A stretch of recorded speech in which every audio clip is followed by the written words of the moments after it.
Good evening, everyone, and welcome to another round of sound. This is the #1 Cochran Sports Showdown. I'm Bob Pompeani. Thanks for joining us tonight. We have plenty to get into. Bryce Harper, 13 years, $330 million. We'll get into that contract. Also, we're going to talk a lot about the Steelers. Le'Veon Bell, not tagged. Antonio Brown say he was disrespected by the Steelers.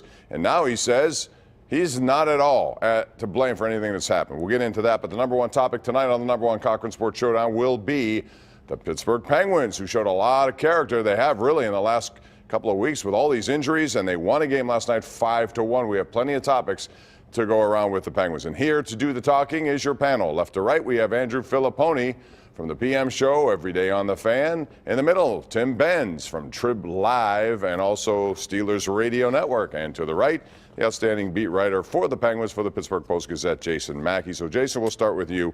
I want to get into first, Matt Murray came back after really, playing badly, I thought, in that Buffalo game when it mattered most, not unlike what we saw in Philadelphia. Mike Sullivan doubled down. So he's my man. He went in there and played really well last night. So that begs the question, with 17 games left, Jason, does he play all 17? Should he? How would you break it down? Well, Bob, I think all 17 is a little bit much to ask. I don't think that's smart to do that, at least the back-to-back this weekend. I think ideally you would like to have him, Casey DeSmith, split that. But to answer your question or get at the point I think you're trying to get at, they should play Matt Murray as much as makes sense, as much as it's humanly possible, I guess you could say. He's their guy. I'm kind of surprised they haven't done this until now. I think Matt Murray is the type of guy that can do this. Obviously, he's had a sort of a dicey history with injuries, and you would hate to see something like that. But right now, the position the Penguins are in, they need to play their horse. They need to ride him. And, if they have, 18 games left or whatever it is, 17, something like that, I mean, I would play him all but about 3 or 4. Yeah, I'm on board with that, and I hope Matt Murray makes that decision obvious with his own play. I think the goal should be have DeSmith play one of the 2 back-to-back games, and then the hope is that they could have DeSmith split with Murray maybe over the last 2 or 3 to close things out after they've sewn up a playoff position that is not 8th place. If they do anything like that, then I think that's where you sprinkle in DeSmith, and hopefully Murray's good play allows that to be the case. Yeah, I'm going to play Dr. Doom here.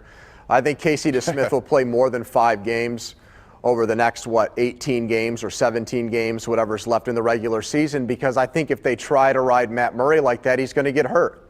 And I can say that because there's nothing in Matt Murray's history so far since he's come into the NHL that suggests otherwise. And that's how the Penguins find themselves between a rock and a hard place this late in the year. When you're fighting for playoff position, you don't have the luxury to rest your goaltender or take it easy with him.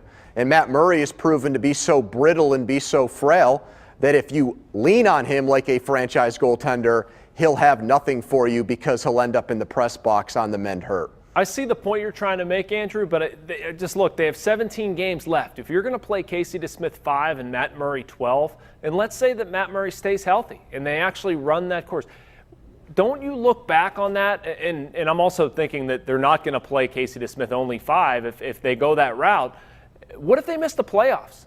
Hold on. I'm not saying my schedule for Matt Murray is you treat him like he's Carey Price or Marc-Andre Fleury and you ask him to get you into the playoffs. But I'm just pessimistic that when they put that kind of strain or put that kind of workload on him, he's not going to hold up. Yeah. And I wish I could give you a different story. I wish I could say, nope, he's going to be, to the rescue like he's Patrick Waugh or Marty Brodeur, but I'm going by history. All right, I want to talk about Sidney Crosby, who put up another wonderful effort last night. I mean, the guy just day in and day out goes about his business better than anyone, I still think, in the league.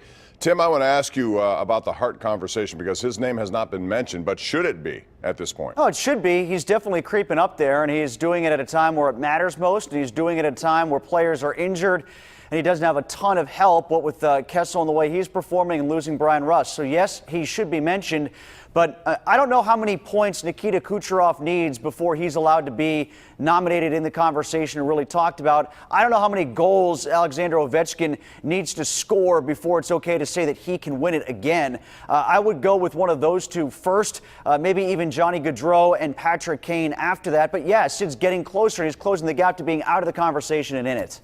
And I think a big part of this, too, is just going to be how they finish. I mean, if they finish out of the playoffs and he's not able to do it, he's not going to be in the Hart Trophy conversation. But If Crosby keeps producing the way he has, and he's been red hot lately, he should. And the other conversation that we should have him in, Pomp, and everybody else, the Selke Trophy conversation. Yeah. We can sit here and talk about the Hart, and I think there's a legitimate case. There really isn't a legitimate case for the Selke because he should win it. His defensive numbers are tremendous. He's producing offensively at a clip that nobody who's won the Selke has ever done.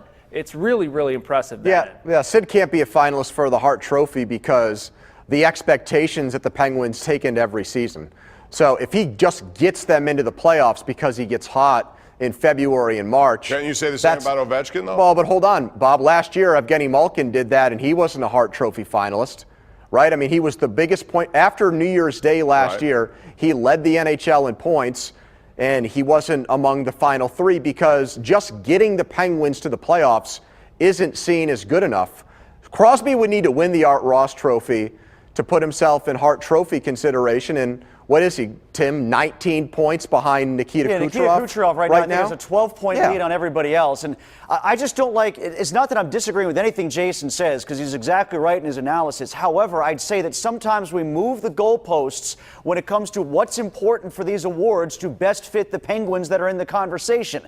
Like if Sidney Crosby won the Art Ross by 12 points and anybody in Pittsburgh mentioned anybody else but Sidney Crosby for that award in a year where the Penguins won the overall President's Trophy by, again, like 12 points, there'd be chaos and that person would be excoriated. So, you know, like that's sort of my default here. You're right, Jason. He's had a fantastic Selke Trophy season. You're right. His defense has been fantastic. There were many years we laughed at any sort of suggestion that Jonathan Taves should be mentioned in the same breath as Sidney Crosby because he didn't have the points. So I just don't like how we move the goalpost as to what's important. All right, let me give you your three finalists now. If I had to ask you guys right now, Jason, I know you vote on this, but give me your three finalists for the Hart Trophy for MVP of the league.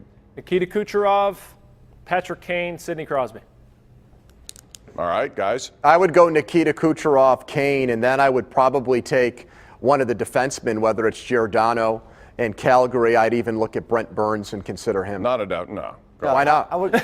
Nah. Why not? Because wasn't Giordano? Wasn't he just leading the NHL in plus minus? He was. Okay, but so what was Brian Dumoulin at some point. Well, let me ask you this question: Did you have? No, we have to keep moving. I'll go Kucherov, Ovechkin, and then either Giordano or Gaudreau. Don't say Giordano. You don't want to offend Bob. Tim. No, he has his own category. I don't think he's as valuable as those other guys. A lot of people say, why'd you leave McDavid out? The answer to me is obvious, because they're not very good.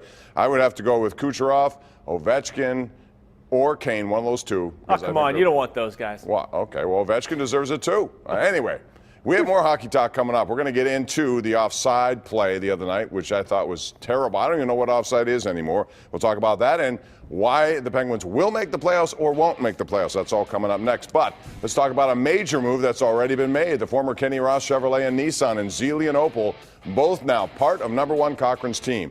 This is number one Cochran's first ever Chevy franchise and Nissan store. Remember, right now, get grand opening buy lease offers plus an extra $1,000 over Kelly Blue Book for your trade. Only at the new number one Cochran Chevrolet and number one Cochran Nissan in Cranberry. We'll be right back. The number one Cochran Sports Showdown is brought to you by number one Cochran. Go one better. And by Highmark Blue Cross Blue Shield. Have a greater hand in your health.